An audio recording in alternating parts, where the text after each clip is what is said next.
Primetime Sports with Scott Alexander is underwritten by Task Performance. Crescent City Steakhouse, a true neighborhood restaurant operated by the Vojkovic family since 1934, is the oldest steakhouse in the city of New Orleans. Serving only hand-cut, prime-aged, corn-fed beef for over 80 years, Crescent City Steakhouse has become a dining destination for both die-hard locals and adventurous travelers who seek traditional, timeless New Orleans cuisine. Crescent City Steakhouse, 1001 North Broad, on the corner of St. Philip, in the heart of New Orleans.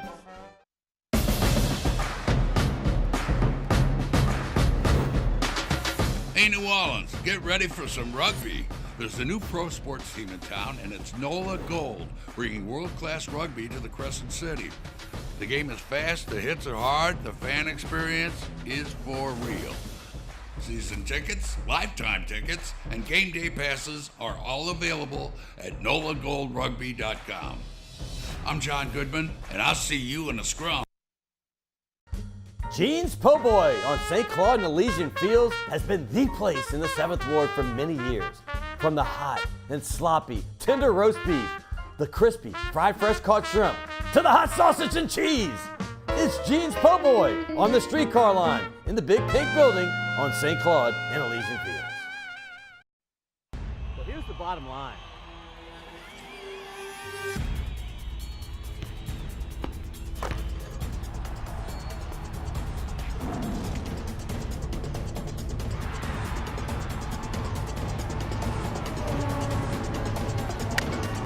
Well, it's funny that you say that.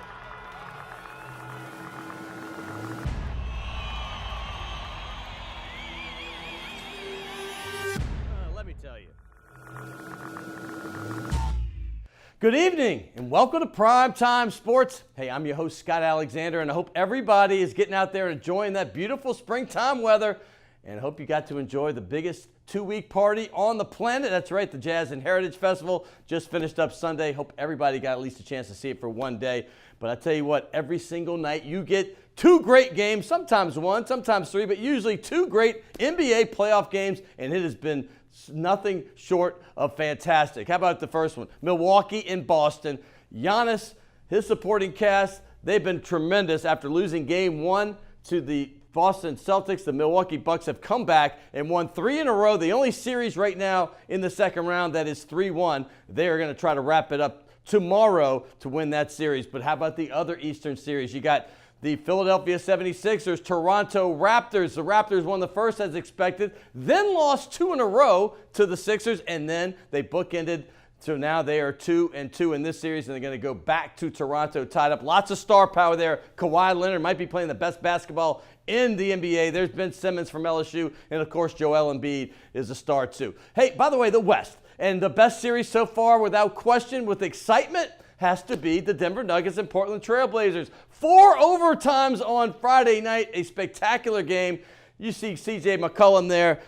You got Damian Lillard, Nikola Jokic, and of course Jamal Murray. They are playing fantastic. That's 2-2. And then the one everybody wants to watch, Golden State and Houston. All 4 games decided by 6 or less points, and the only game where the home team has yet to lose. And going on further, LSU baseball. Talk about crazy. This has been a crazy season, but no crazier than this weekend series. First of all, the son of the Ole Miss coach, who was a former star at LSU, hits a game-winning home run to beat his dad on Friday night. And then on Sunday, they're down 10 runs, and they come back and tie the game at 15th on a Josh Smith home run, and they only to lose 19-15. Hey, the NOLA Gold won yet another one. They're going to have Ryan Fitzgerald on this show today. First place, second place this weekend at Gold Stadium. And how about the Kentucky Derby? We're going to have Tom Amoss talk about all the bumping and running that went on in the Kentucky Derby, the big controversy, and Amos's huge win in the Kentucky Oaks. All that next. Stay tuned. It's Primetime Sports.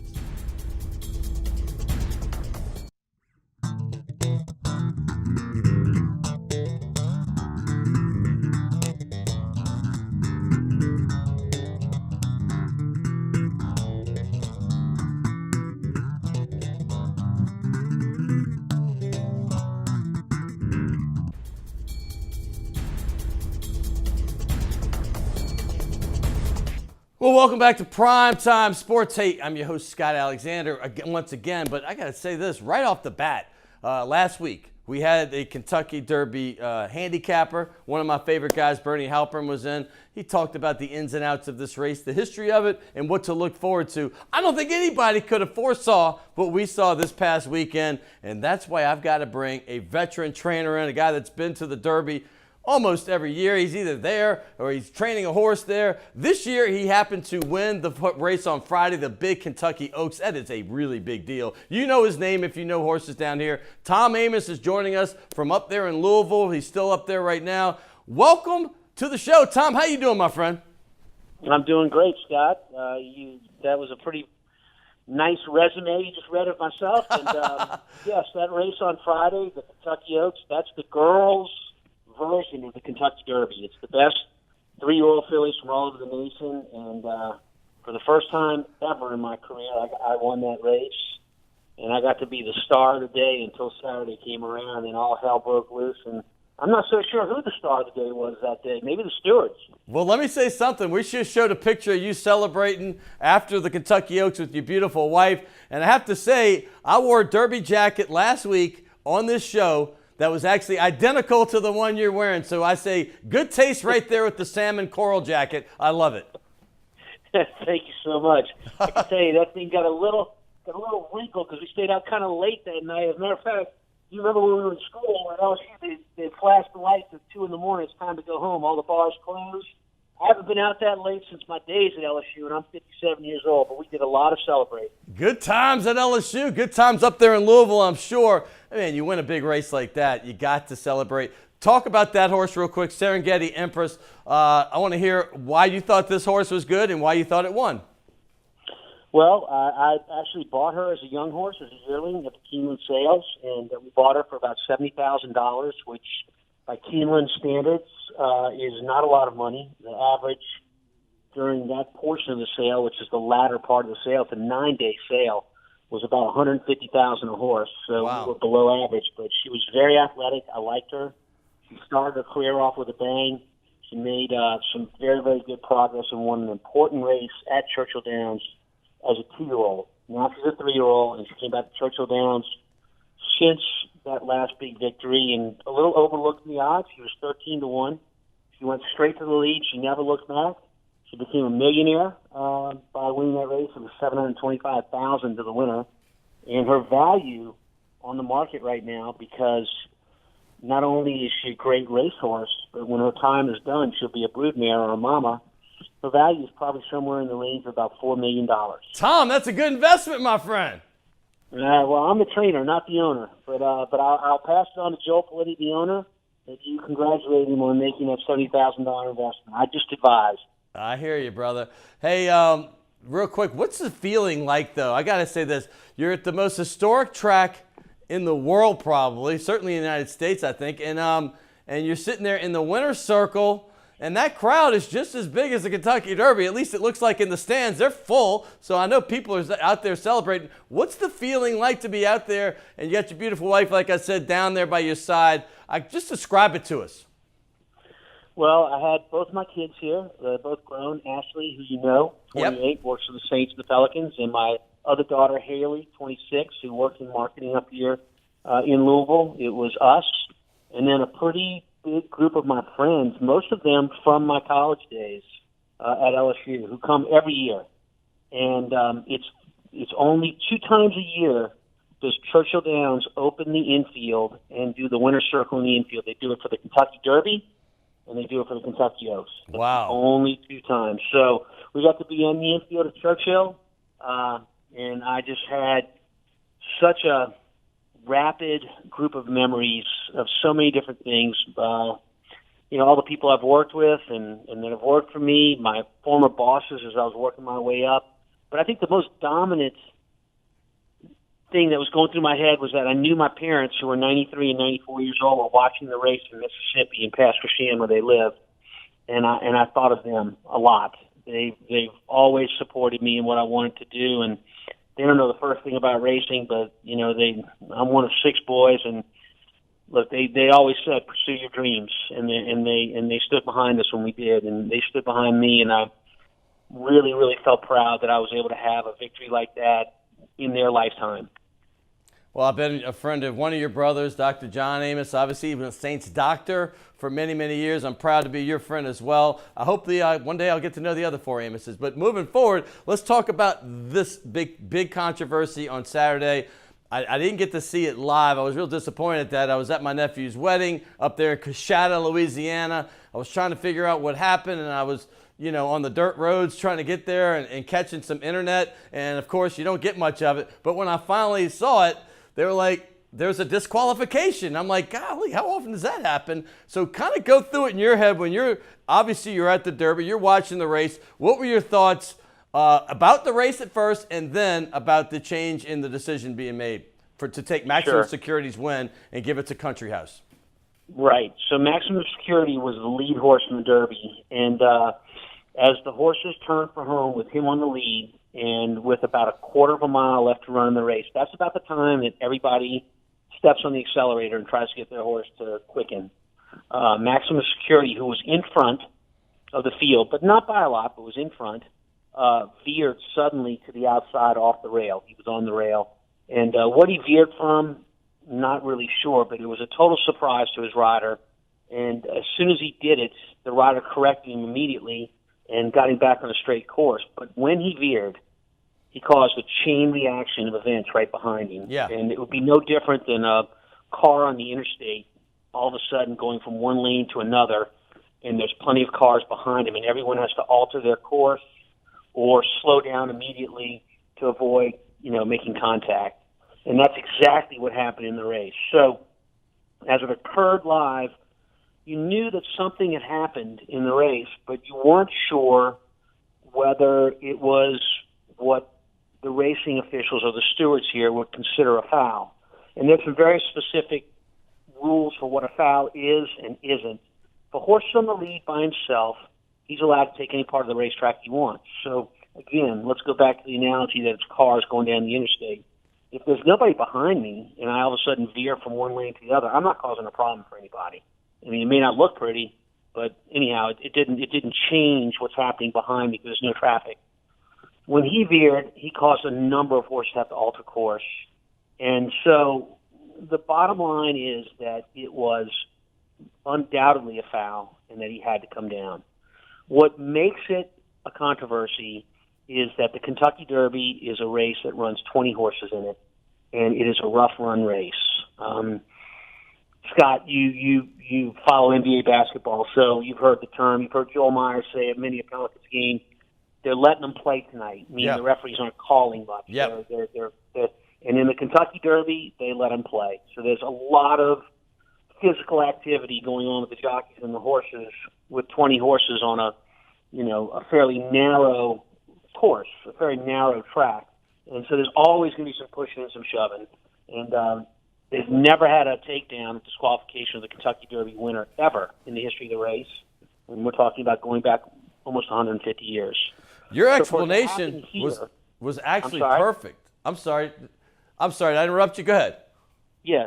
So for it to happen here was astonishing. And to a lot of purist minds that have been to the races over and over again for the Derby, they would say, I can't believe they took the horse down. But the letter of the law says that he comes down. And if it had been the first race on a Thursday at Churchill Downs, and it wasn't the Kentucky Derby, it wouldn't have taken 20 minutes for them to take the horse down.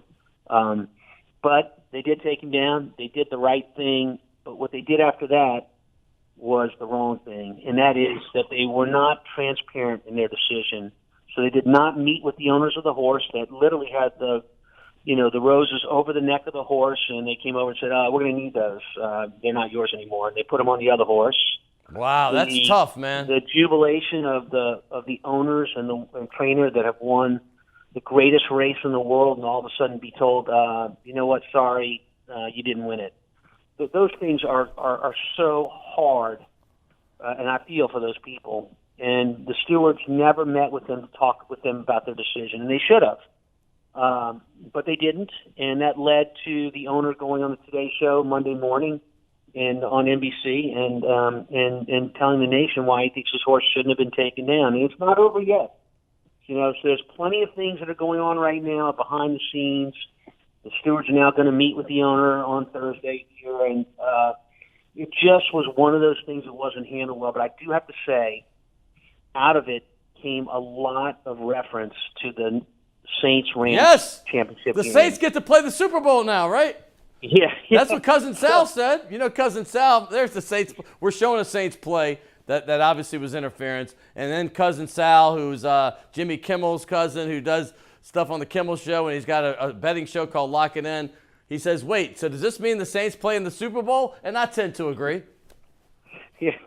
So I thought the best tweet that was out there, and there were numerous references to the Saints-Rams game, was from Buffalo Wild Wings, which has kind of become the sports bar of the nation, so to speak. And they said, congratulations to the Los Angeles Rams on winning the Kentucky Derby.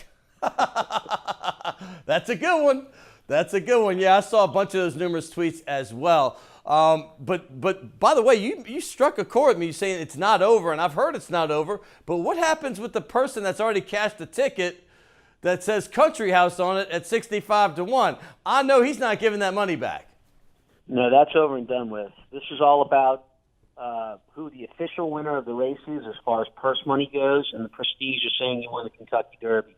It's a battle, and it's a battle of two entities, three actually, the owners of each side of each horse, as well as the track that hosted the race, to see if the result's going to stand or not. And I think it's going to be one that's going to go on for a while. Interestingly, there is a term for a person at a racetrack called a stooper. And I'm going to bet you don't know what a stooper is. No, I don't. Okay. So a stooper is someone that goes around the track after the races and picks up tickets to see if anybody threw away a ticket that shouldn't have been thrown away. That's been cash. So in a race like the Kentucky Derby, where they have all these propositions, they have the exacta, pick the first two horses. They have the trifecta, pick the first three horses. They got the superfecta, pick the first four horses. When they took down maximum security, they put him from first all the way to 17th. Wow. No one that's a casual race goer would have thought any of his tickets that had any of those combinations without maximum security were good. But it turns out they were. And so a lot of people, in an effort to get out of the track after the big race, when you've got 150,000 people, and dashing to their cars or to their Ubers, left their tickets, only to find out 20 minutes later that they may very well have been valid. And so the stoopers made a fortune at Churchill Downs on Saturday evening. I'm always embarrassed to be the guy to pick up somebody else's ticket, but you know what? You never know. All right. No, I've dropped a few tickets too that should have been good. But I know Stooper, when you first said it, it reminded me of Friday nights at LSU. But I'll go no further on that one. But Tom, it's been a pleasure. The one thing I have to say, and I don't have any time left, but Bob Baffert was one of the guys, if he hadn't gone out so publicly and said that this should have not have happened, it should have stood. It's a lot of bump and grind in this race. I just think when he says it, all of a sudden the people that were on the maximum security side have a lot of, they've got some change in their pocket now. They got somebody that's a powerful man in the business saying that they should have won. How do you rebut him? And if you can do that in 30 seconds, I'd appreciate it. I can certainly do it. So Bob Baffert's entitled to his opinion, but what he didn't say is that he also trains for the owners of Maximum Security. They have more than one trainer. So he has a vested interest in saying that because he trains for Mary and Gary West, who own Maximum Security. That's what I call inside info, because people are like, he's got three big horses, none of them were Maximum Security in this race, and he still said it. But there you go, Tom Amoss. I do appreciate you as always. I can't wait for you to come back to the fairgrounds in November, and we'll have some dinner. Okay, my friend? You got it. Thank you for having me, Scott. There he is, Tom Amoss. Congratulations to him for winning the prestigious Kentucky Oaks on Friday. Hey, we're going to have a great show. I led off with that. I was planning on kind of doing that in the middle, but I said, you know what? This is too big. I got to lead off with this Kentucky Derby. But next, we're going to have Fletcher Mackel. We're going to talk all about all the other sports going on in the city of New Orleans and South Louisiana and across the state as well, because there's a lot of them. So stay tuned for that. And don't forget, the first place NOLA Gold. That's right. They play a huge game this Saturday, 1 versus 2. It's going to be 2 o'clock at Gold Stadium over there in Marrero. It's going to be huge. I have their GM, Ryan Fitzgerald, will talk all about that later in the show. So stay tuned to Primetime Sports. Primetime Sports with Scott Alexander is underwritten by Task Performance. The owners of the Delachey's Wine Bar on St. Charles Avenue have opened up their newest creation uptown on Maple Street called Chez Delachey, a new local wine bistro featuring a larger menu of small and large plates, a brighter atmosphere, and full table service. Additionally, patrons can enjoy a large patio out front as well as an extensive wine list offering selections from around the world. It's Chez Delachey, 7708 Maple Street between Carrollton and Broadway. Rock and roll will never die. It's old New Orleans, my oh my. Come on, baby, let's go rock and roll at the city lane. All night, let's roll, let's rock and roll. Baby, do the rock and roll. At the Mid-City Lanes, the home of rock and roll. Embracing New Orleans soul with style in fashion wear from NOLAshirts.com. Show off your love for one of America's unique cities with shirts, belts, and hats in a variety of colors and styles. NOLAshirts.com proudly celebrates the culture and embodies the spirit and determination of people from the Crescent City. The tradition lives on at NOLAshirts.com.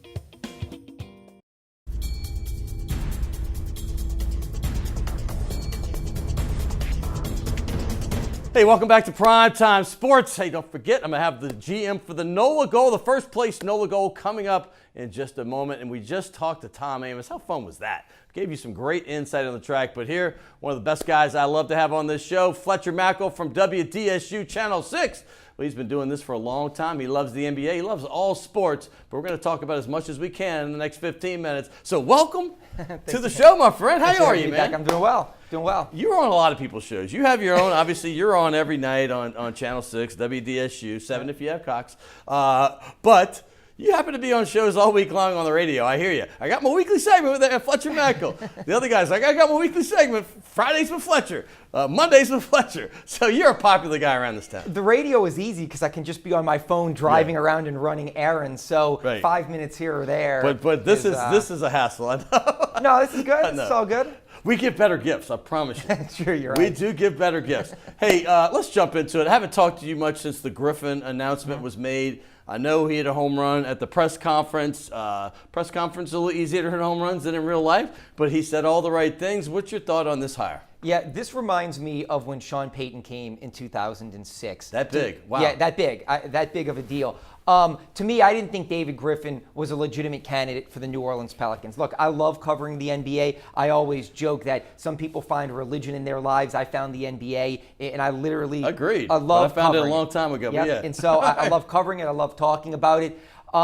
In nothing against the Bensons in the hierarchy on Airline Drive, but I don't think they took basketball as seriously as they did football. And they can say they did, but I just don't think they did. But now I think they do. I think that mismanaging the Anthony Davis tenure, so to say, has kind of brought into focus what we have to do and how we have to do it. And I think that's the biggest takeaway is David Griffin coming here shows that ownership says we want to do it the right way, and you are the person to do it the right way. David Griffin doesn't have a magic wand, and he's not going to turn this team into the Golden State Warriors overnight, but they have planted the seed that to me truly gives them a chance to build something special here. No more rhetoric. You know, the rhetoric was always there. We want to win championships, blah, blah, blah. Everybody says that.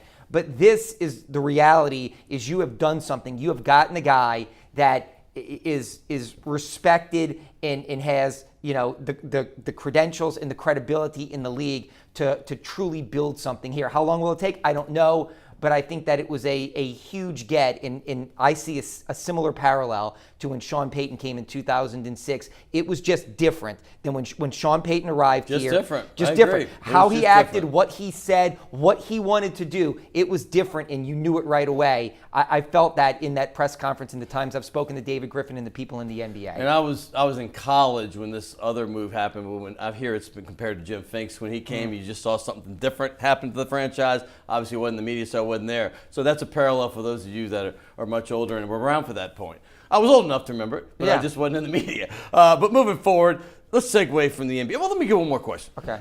And I make this one brief. What's the best case scenario in your mind that, let's just assume AD is traded. Okay. What's the best case scenario you think that they can get out of this trade? A young player that looks like he has all-star potential, high-level players that you'd say high-level role players maybe, and then young assets. I don't think that's anything new. I'm not exactly, saying anything no one that other people haven't said before, but I would look at a package like the Clippers. If their owner, Steve Ballmer, wants to go all in, he certainly has the assets. He's got young players. He's got high-level role players in Gallinari and Harrell. He's got a ton of picks. Boston can still trump everybody because they have, even though people are down on Tatum right now in the playoffs. I love Tatum. I still like Tatum too. Yeah. In Brown, and he's got high-level role players you would consider like Marcus Smart. He's got a ton of draft picks. So, look, I thought David Griffin was a long shot. I think it's a bigger long shot keeping Anthony Davis. I haven't ruled it out yet, but I do think they are going to part ways. But I think there'll be a significant package coming back for Anthony Davis. And the one thing, and I know we don't have time to talk about it, that's what Twitter is for, and I love tweeting about it, is there could be three-way deals. We're talking about one-on-one deals. Boston, New Orleans, Clippers, New Orleans. There's always three-way deals. If you start adding in other teams like Cleveland or Miami, there are a lot of possibilities for this organization that it doesn't just have to be one-on-one deals. So I would expect that they are going to be in a place that doesn't look so bad once they move Anthony Davis. Well, perfect segue since you brought up Tatum. We're going to talk NBA playoffs. It is religion for me as well. Let's just start with the Boston Celtics because they surprised a lot of folks by winning Game 1. Yet they're the only series that has a 3-1 ledger to it. And Milwaukee came back and showed why they have the best record in the NBA, and they've won the last 3. So this is the only series, like I said, out of the 4 remaining that's not 2-2. So talk about what you think about this series thus far. Yeah, what I said about that series is the same thing I said about the Western Conference series. I felt like Milwaukee and Boston was the Eastern Conference Finals, just like I feel like Houston and Golden State is the Western Conference Finals. This has surprised me a little bit because I thought that I understand the turmoil that Boston dealt with during the season, integrating so many players. Last year they didn't have Kyrie, they didn't have Hayward, and they went to the Eastern Conference Finals by these young players. Tatum was scoring 19 points a game. This year, making it all work has certainly been difficult for Brad Stevens. And I know they've kind of, had their issues behind the scenes. But I just thought once the playoffs, and I know Detroit, I know some of these teams in the first round that Milwaukee torched and that, that Boston rolled through. I just thought they found their footing a little bit more, Boston that is, in the first round. And I was expecting maybe a 2-2 series at this point. I'm still not ruling Boston out. But man, Milwaukee just looks so good. I mean, not only is Giannis, to me, one of the 3 best players, and I think deserves to be in that MVP conversation with Harden, and I certainly could see him winning the MVP this year. But even the players around him, what they've built around him, to me, it's hard to see them losing this series now that they're up 3-1. I know teams have come back 3-1 in one series, but it's hard to see Milwaukee squandering this type of lead. It's only been about 11 times in around 250 tries. So the odds are less than 5% that it could happen. Boston, though, has experience, and I wouldn't rule it completely out. What's impressed me about Milwaukee, and I'm going to say this quickly, Brogdon's been out, and you can say what you want, but that's been a key starter for them all season long. But guys like Connaughton coming in, playing big, I mean, their bench has really been much better than I expected coming through. Yeah, and even, look at, to me, the depth that they have. And I know they have to tighten their rotations up a little bit in the playoffs, but no matter who gets the call, if it's Ilyasova, if it's Mirotic. Look, Brook Lopez is going to get a huge contract this offseason because he has reinvented himself as a stretch 5 in this league. And so it just, whoever they roll out there, and I think Budenholzer's a great coach too. Yeah. What he did in Atlanta with 60 wins to take this team to the best record in basketball, and not just the way they won, they destroyed teams this year. That's the thing about Milwaukee, and that's why I think that Milwaukee is going to end up getting out of the East in facing the Western Conference challenger. With Giannis and the guys surrounding him, they have become must-watch. You have to appointment view this team now because they are that much fun to watch.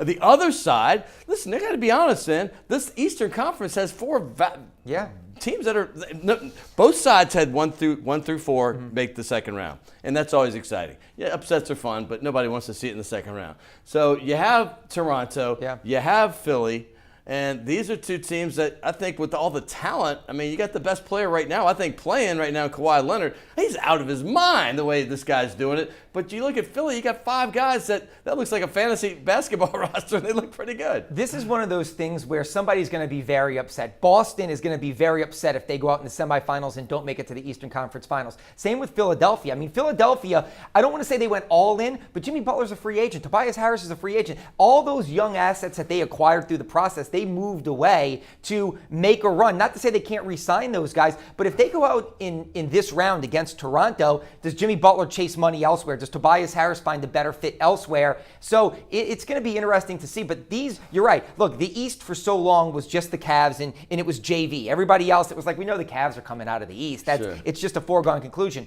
But you're right. This year with Milwaukee and Boston and Toronto and Philadelphia, you have 4 formidable teams. Really good teams. And that I think can challenge either Houston or Golden State, because I think they're coming out of the West. Once we get to the finals, this isn't going to be some lamb being led to the slaughtering like it has been in recent years with the Eastern Conference being served up to the Western Conference. I think any of those 4 teams can challenge these teams in the West. I love talking NBA, and I love talking with you because, I mean, you're passionate about it, and I love that. And before we get to the Western Conference Finals, in our opinion, Golden State, Houston, I want to talk about probably the best series so far, and that's been Denver and Portland. I mean, come on. This has been unbelievable. I get home from a rehearsal dinner in Natchitoches, Louisiana.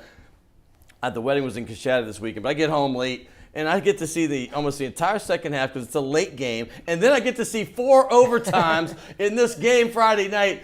That was stupendous, and it turns out Portland won it, but Denver had so many shots to win it. Did you get to watch any of this? I didn't watch the overtime because it was just too late. I had a long day and I just couldn't stay up and I had to work the next day. So I'm like, I can't believe I'm going to bed, but it didn't end until almost 2 in the morning. So of course I wake up and then I'm just glued to rewatching the game because I DVR'd it and then watching all the highlights, and it was great. And look, you're right. This is, these are 2.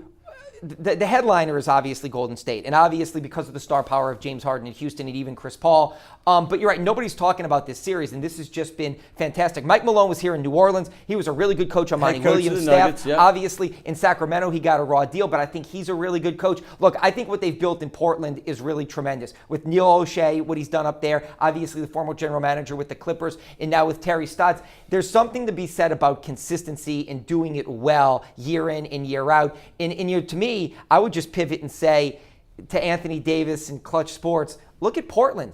Portland couldn't make a whole lot of changes last year, yet they went out in the first round, a sweep. People were talking about blowing it up. What's the future of these guys? Yes. They just stayed the course, and I really think they're going to advance and beat Denver and get to the Western Conference Finals. So I think there's something to be said for the people who like consistency and patience to look at Portland and say, we've got a star player, we've got high-level role players around him, and we can make it to the Western Conference Finals.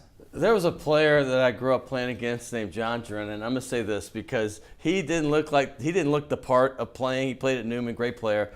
And then all of a sudden he would kill you. And this reminds me of Nikola Jokic. Jokic. This dude is unbelievable. He looks like a big slug. And he does so many things. Well, you see him bringing the ball up. He does that all the time at 7 feet. The guy is a dynamite passer. He knows how to find the no-look passes in the waning moments of a game to win it. It's truly remarkable what this guy's done. Well, look, this was the whole model for the Pelicans with Boogie Cousins. That's why they brought Chris Finch here from Denver because of what Jokic did at the point center role. That's when we kind of had point Boogie, and Alvin Gentry gave them a lot of leeway to let him bring it up. So he's a special player. To me, he's one of these big men that I don't think people appreciate how special he is. He's fun to watch, man. Hey, let's go forward to the series everybody's talking about. All the games have been dynamite. Golden State, Houston, they've all been close. Teams take a big lead, and all of a sudden it gets close, and then they fight them off. The home team, this is the only series where a team has not won on the road. The only one out of the 3. How funny is that? The home team has held this entire way. What are your thoughts on this one thus far? Yeah, all the games decided by 6 or fewer points. Tremendous. I hate the Houston Rockets, I have to say. I liked covering Chris Paul here, and when he was in New Orleans, I didn't mind the chirping and the complaining. But that's the thing. The Clippers were impossible to like with Chris Paul, and it rubbed off on Blake Griffin and DeAndre Jordan. They complained about everything. I hate the way that the Rockets complain about everything and just chirp nonstop. Yeah, true. They are impossible but when they're rolling, to like. They're fun to watch. Let me say this. They have weaponized one of the elite scorers in NBA history, and it is fun to watch. him. It's fun to watch him. I don't know if it's fun to watch a team basketball because he just dribbles the air out of the ball. But to me, I hope Golden State wins, and I usually never pull for kind of the favorite, the juggernaut right. favorite that everybody knows. But I just find any team with Chris Paul impossible to like because of the way they play. So I hope that Golden State advances in this series. Are you worried about it, though? I am. Yeah. Because I'll say this, like the last two games really concerned me a little bit. I still think Golden State's the better team, but look, they had two good looks when Curry. Two great looks. I know. I mean, Durant never misses that shot. So I was stunned. I'm a little concerned, but still, in a best 2 of 3, give me Golden State over Houston in a best 2 of 3. But if this is the year Houston's going to do it, this is the year they're going to do it. They lost Paul last year. If this is the year, if not now, then when? I don't want it either. Trust me. I want to go. Here's the thing. Let me say this real quick. Since you watch the game and the users that are passionate about basketball, normally when I saw the lane open up completely, I would say, Durant, go slam it. You got two. You get some free throws. Come back and make him hit the free. But when I saw that shot, it's a 29-footer, right? Mm-hmm. But it's him, and he was open. I'm like, oh, this game's tied. Period. And I saw it bounce off, and then Curry got a shot at Curry, it. right? And then he blocks out, and then Durant kind of ran like a little screen for him, kind of like he had a good look. Two good looks for two of the best shooters on the planet. I mean, what more can you ask for? That's why I still think Golden State in 2 of 3 is going to be too much for Houston. So when you're not watching this guy right here at 6 and 10, make sure you tune on the playoffs because this has been phenomenal. In 30 seconds or less, what do you think about the Saints' 2 draft picks? 2 draft picks or? Well, the top 2 picks. Okay, the top 2 because that's picks. the only ones I got pictures for. Yeah, okay. Look, I like Eric McCoy, and then obviously the safety out of Florida. I certainly, like these players as well. It's hard to argue with what the Saints have done in recent years with Loomis and Jeff Ireland and Sean Payton. The draft classes they've produced have been really good, and we're looking at Chauncey Gardner-Johnson right now. Again, time will tell, but with the track record since Jeff Ireland came on board, it's hard to argue with what they've done. So we've given you task performance before. Yeah. Have you enjoyed it? I wore it in the Crescent City Classic. It was great. You wore task performance? I ended up on the Task social media page because I wore the shirt in the Crescent City Classic. Well, here, you get another one. Thank you. And Task might give you a third just for that. It's great. All right. So. That's a big plug, dude. It's great. I love it. I wear it to jog all the time. Because of that, I'm upping your gift certificate to Shays de la Shays. Take your beautiful wife, Megan. And I challenge you, I will give you 2 VIP tent tickets. That's a $160 value to the game this weekend, San Diego. You don't even have to cover it. All you can eat and drink. Go enjoy it. Just getting the fill of it. I'm telling you, you got into soccer. Yeah. I told you what, 5 months ago, I knew nothing about rugby. I'm addicted, for real. Okay. Just check it out. Yeah. I can't use this, but I'm working, but I will go be there to cover it, I promise you that. My colleague Sharif Ishak is doing a report today on the NOLA goal. I know. Well, so Saturday, you're going to be there. Saturday, yeah. Saturday. We'll be there covering it. Enjoy. Have a drink or two. Hey, it makes the coverage even better. Hey, we're moving forward. We're going to speak about that NOLA goal coming up next. I got the general manager, Ryan Fitzgerald, right here. Stay tuned.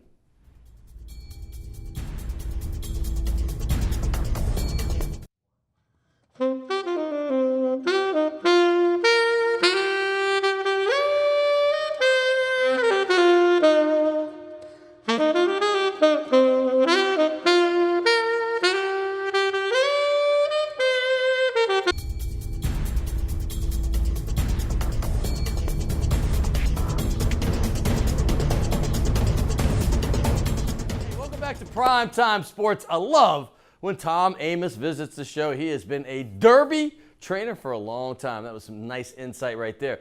Hey, but right now, this has almost become the NOLA Gold Show because I'll tell you why.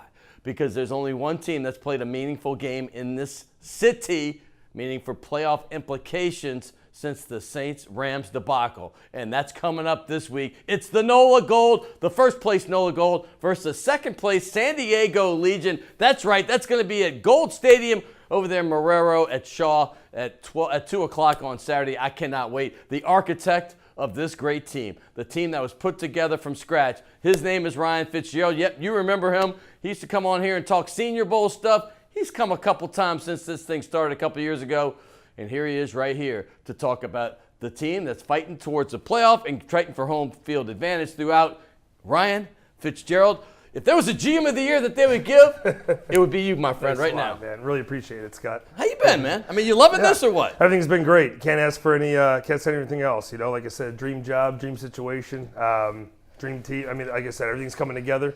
Kind of the plan that we had in place now for the past 2 years is, getting a lot of guys in last year, the foundation, the core guys, 21 returning players, and you add some guys in the offseason, relatively, knock on wood, staying healthy, and the momentum and the guys are playing well. You had some studs in the offseason. We'll get to those in a second. But as this season has progressed, listen, there's no secret. I'm around the league. I know there was confidence within the Gold locker room, but when the league was put together this year, for year 2, they were like, okay, you got the new teams. Everybody was talking about Rooney, New York. They're going to be great. They got all these guys. Sure. Toronto's been playing together for years. And then you have the defending champion Seattle Seawolves, and obviously Glendale, who the Raptors were undefeated last season up until the final. Right. And then obviously San Diego's strong. So everybody's like, yeah, maybe the Gold can fit in there at 6, maybe 5. Even the most optimists might put them at 4. But here you sit number 1. What is the secret? Yeah, well, like I said, I think last year we had a lot of core guys. Like I said, we got nicked up a little injury-wise, but we really truly believe that we were right there. We missed the playoffs last year by about 1 bonus point, and that was with some hellacious injuries to a couple guys that had really key spots. We thought we were kind of laying in the weeds. Like you said, a lot of people kind of doubted us. That it wasn't really a big talked about. We kind of like that. We like being the underdog, just kind of like how this city is as a whole. New Orleans is kind of that resilient, tough city that's always the underdog. I think our players embrace that. They feel that from the fans. They feel that from our old boys and our whole no gold brotherhood and culture. And we thrive on that. So we just keep on, plucking away one game at a time, keep fighting. And like I said, 50 points are at the top of the table right now. Rugby is not considered yet a New Orleans sport. I mean, it is growing. It's growing rapidly. You see some of these other places like, Glendale that's kind of like the epicenter of rugby right there. That's up in Denver. Sure. Some of these others strong. Are you seeing the groundswell here in New Orleans of the growth of the sport and the fans to it? Yeah, you really are. From our youth program, our high schools are getting up. Our academy is growing and growing. We got, Taylor Howden's our academy coach, who's also a player. Our guys it's really everybody's starting to buy into it. I think the fans, as the crowds are getting bigger and bigger, like I said, one of the biggest things down here is New Orleans. People, they love winners. So when you're winning, they start coming out more and more. Physical, violent, tough contact sport. That I think really, kind of embrace. These people embrace that kind of sport. New Orleanians love winners. Yes, they do. People who want to win. Mike Singletary, right there. Sure do. I want winners. Well, yes. Anyway, you're giving them a winner. You're 9-3. You're sitting on top of the table. For you non-rugby people, that's the top of the standings, and they're doing well. But this match coming up, I got to give you. I mean, you have 4 matches left before the playoffs start on June 8th, but 2 of them are against a team that's number 2. So talk about how important this is and how important it is to have a big crowd out there supporting you. Oh, yeah, absolutely. Saturday. We need everybody. We've been saying from day one and everything, every time we've been talking, we've been saying it's going to take a whole city to win this thing. It's going to be a whole town, the whole city to win this thing. From our fan, every casual fan, everybody that comes on board and supports us, to our old boys and everybody that's played before us. It's going to take everybody. From 1 through 38 on the depth chart, it's going to take everybody. But yeah, San Diego Legion is an outstanding team. We play every team in this league home and away once. So far we have not played San Diego, so we're actually getting them twice now in the next month. Here, the game of the week this week, CBS Sports Network game of the week at 2 o'clock at Shaw, and then we get them on the last game of the year at June 2nd at their place. So huge playoff implications this weekend. Like I said, number 1 versus number 2. We do have a game in hand on them, as they played 13. We've only played 12. But, I love that game in hand. Yes, that's huge. I mean, they have a 3-point lead on them. They play one more game than you, and you still got a lead on them, right? And we're going to, like I said, they just flew across the country right now to go play Toronto last week. They had a rough one out there, only got 1 point, got the loss. So for them to go back to San Diego and now turn around and fly to us, we definitely have the advantage playing right here in our backyard, and we got to get on them early. Like I said, they got some outstanding players. I mean, Patty Ryan, their starting tight end, is up for Player of the Year. So Joe Peterson, their starting fly half, he'll be right in the mix for Player of the Year as well. So they definitely have an outstanding team. Devin Short, their number 7, is outstanding. They got some unbelievable players in the back line as well. So it's going to be, like it's a Tyson versus Holyfield type thing. Same kind of game that I said when we played Seattle. It's a Tyson versus Holyfield. And that was an intense game up there in Seattle. Hey, by the way, before I get on to talking about some players and the coaches and stuff, the game this week, I mean, they've got a lot of activity going on because they're going to have this second line. I'm going to tell you, New Orleanians love a good parade. And the second line parade is going to happen for 15 minutes. And this is no joke. This is a brass band. The Mardi Gras Indians will be out there. It's going to be a spectacle. You got to get out there early. The match starts at 2. However, I would get there no later than 1:30 to catch all this. Great tailgating. In fact, I would get there even like 12:30 or 1 because they have crawfish boiling on the other side. I mean, it's just a good time. And talk about the atmosphere you expect this weekend. Yeah, I was going to say 1:30. You might miss out on a lot of it at 1:30. Yeah, get there at noon, right? 12:30. Well. That's one thing. Obviously, our fans have been outstanding at. Every guy that we've talked to, recruited, and tried to bring here, we tell them, you go to an away game at someplace else, the staff and people that are running concessions are subbed out by a contract. You come to our place, come to NOLA Gold, it's all us. It's old boys that used to play for our team. It's wives and girlfriends that are part of it. Like you said, the tailgate and the second line that leading up to it, you're only going to have that at one city. You're only going to have that at one team here, that New Orleans. Any place you go in this league, you're only going to see that here. Well, So it couldn't have been better to do it on the game of the week on CBS Sports Network. We need it. We need it for this week against San I'm Diego. glad you brought that up, because when you talk to players, you do have a way. I don't know what it is, but you brought in some world-class players, some guys that even came in the middle of the season. Right. A couple of them had to go back, but the fact is what's your spiel to them? You kind of gave me a little of it, but kind of give me your whole spiel to get a guy like Tristan Blewett from South Africa, to get Scotty Gale and Con Foley. Obviously, these guys, I could go on and on, but guys from Australia who are names over there. How do you get them to come? I'd say honest, right off the bat is being honest with them. Being honest with them and giving them an opportunity. Rugby players are pretty straight shooters. It's a lot like hockey players and stuff. Just be honest with them, and if you give them an opportunity and you give them a challenge, usually they embrace it, and that's the same thing. A lot of times we've talked about, like you said, with Glendale having kind of the Taj Mahal of rugby with the big $52 million facility and having all the bells and whistles. Here, when we started up last year, I think a lot of our guys embraced the fact that we're starting from, kind of from the ground up. They wanted that challenge. They wanted to be a part of something from the ground up, and they've, like I said, they all have loved it. I think that culture and that brotherhood and that bond has built on that momentum. But that's the thing that, from my standpoint as a GM, you try to get those guys that want to be a part of that and build off of that brotherhood. But at the same time, it's not brotherhood and getting a bond and a culture isn't something just like going down to the grocery store and just picking up the groceries. And you got these players got to like each other and like to be a part of it. There's a brotherhood right there in the snow of Utah. I love it. Big Kane Thompson right in the middle, Holden Youngert, obviously Zach Striffler. Yep. People from everywhere. That's what I love about it. You got some great Americans playing. You got some great Americans. I mean, the Bay Area, I just saw two of them. Sure. Well, Maupin's over there, obviously, Kevin O'Connor. Holden Youngert. Yep. All those dudes. Yeah. Sully. But the fact is what I also love is that the ownership is so New Orleans. And it's a family of business, basically. It's a family affair. They're all passionate about it. They all played it. Tim Falcon, the owner, he's got his sons are very involved. Cam's a player. But you got, the other sons, Brennan and Jarrett and Jessica. The whole family's involved. And you have to love that, being a part of a family operation that loves the city of New Orleans so much. Yeah. Again, like I said, another unique situation with New Orleans, in NOLA Gold is that we're the only team that's going to have that. Yeah. And I think that when the adversity strikes and times get tough and, you have some injuries and everything, that you lean on one another. You borrow energy and you lean on one another. And I think when you have that kind of culture and that family atmosphere around it, our old boys do such a great job of helping us out with everything, from giving whatever it is, giving rides to players, helping them out with work, whatever it is, being there just supporting, cutting the grass, anything we can do. These guys are a part of it and they're volunteering and they want to be a part of it. And like I said, you don't find that at any other city. That is so awesome. I mean, cutting the grass, they'll do whatever it takes. Let me say the other thing here. I've been around a lot of sports, major league sports, basketball, baseball, football, where I've seen relationships between the general manager and head coach. I've seen a lot of it. This is an unusually close one. And I don't know if it's the sport, but I know you and head coach Nate Osborne work very closely hand in hand. Talk about what this man has meant for this team. An Australian, he's a Hall of Fame player himself. And now he's coaching this team to first place. Yeah, Nate's unbelievable. He's outstanding. He's a player's coach. The players embrace that and love that. He's dead honest with them. A lot of times, even when it comes down to those hard decisions of selecting the 23-man roster where there's going to be one or two guys that are on the fringe that just don't make it that week, he calls them in the office and he tells them first, lets them know. So they don't just find out by putting That's the roster. Unusual, by the way. That's It doesn't have to do. Doesn't have to do that. Not a lot of coaches do that. That's always tough conversation. So to be a man like that and have that conversation with a guy week in and week out, they're not tough or they're not fun. They're very tough. So for him to do that all the time, he's got an open door policy. He's, like I said, anybody can come up and talk to him about a lot of things, whatever it is, X's and O's or anything on and off the pitch. But also, like, the fact that, being a player, a lot of our players are coachable. our coach, kind of the reverse of that is he listens. He listens to a lot of the guys on the ground. He listens to the players. He makes adjustments, and I think a lot of the players feed off that.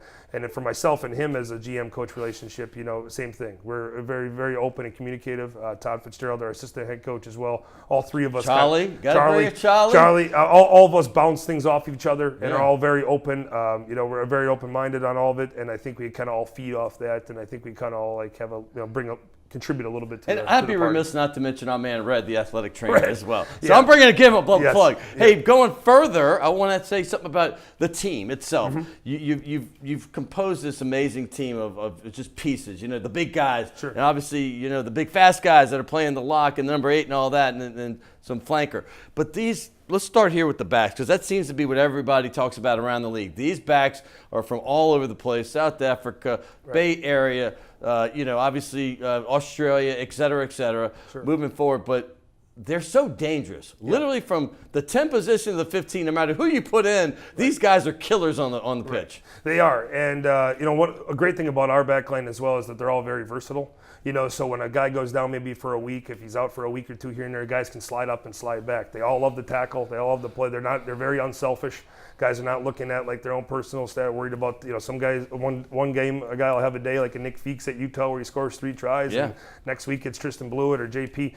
So these guys are the common goal, obviously, of winning. They're all contributing big time to that. Like I said, the versatility and the toughness is what's huge on them. The unselfishness is what I've noticed, because there's a lot of times that you can see a guy can take it in for a try, Con Foley, for instance, and then he'll just flip it over.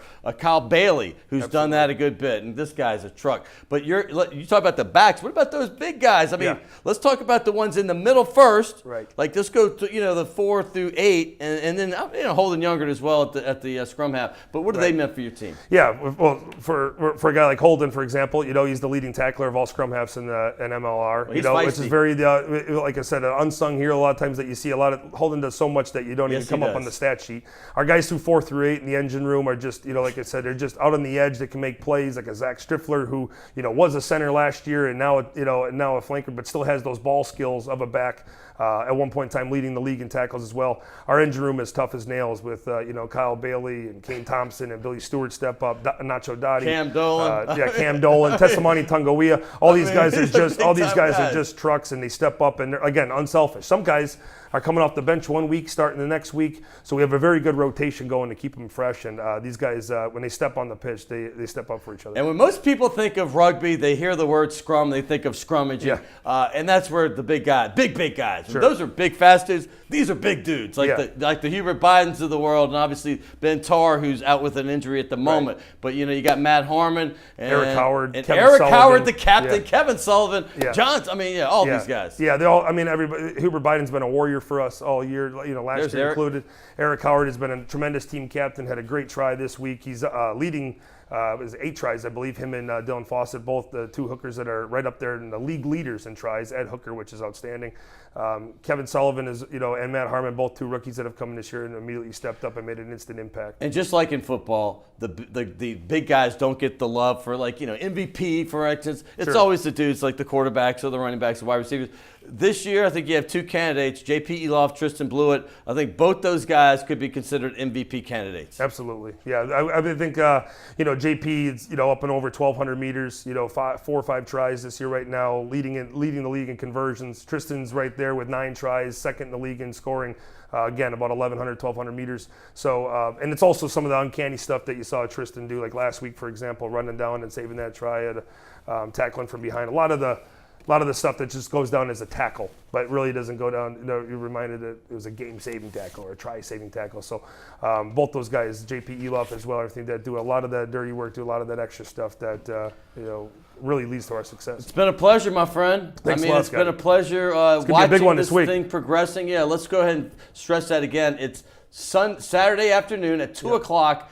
Get over to the West Bank. It's not kryptonite. Get over there. It's going to be fabulous. You'll see when you see the setup, man. You're going to smell the crawfish smell wafting through the air. You're going to see the cookouts going on. Absolutely. You got the VIP tent if you want to feel special and get all the free drinks and food you want. And the atmosphere out there, you got the second line parade. It's going to be fabulous. Trust me. 2 o'clock Saturday. It's 1 versus 2. Like I said, this is the biggest game of the year. Get out and support Enola Gold, okay? Nothing like it. Nothing like it, right? I'm addicted. I tell you, I'm addicted. It's been 5 months and I didn't know anything about the sport. Now I can't wait for the next match. Hey, I know that you were a Marine Semper Fi. Yes. There you go. That's a Marine color right there. It. Thank you very much. You know that task performance. Absolutely. Tell me what you think about task performance. Best, like I said, before we came on, just the most comfortable, best shirt we got out there, man. I mean, I can't, I can wear them all week. All week. They're that fabulous. I don't know if you have a schedule yet, but here, this is what I give all the guests and 2 tickets. So you get 2 free tickets, okay? Sounds good. Appreciate 2 free it. tickets I might to need you. them.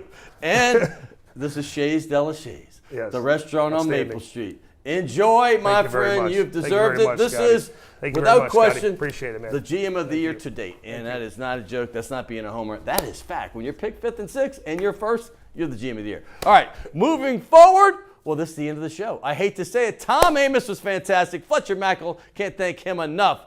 But I got to thank Will Hill. I call him Will the Thrill. And also Naila. Lexi's on a little day off. But Hunter, the intern, man, what a great job Hunter does. How about that? And also the Redhead Tsunami, #1. Hey, we're going to see you next week right here on Primetime Sports.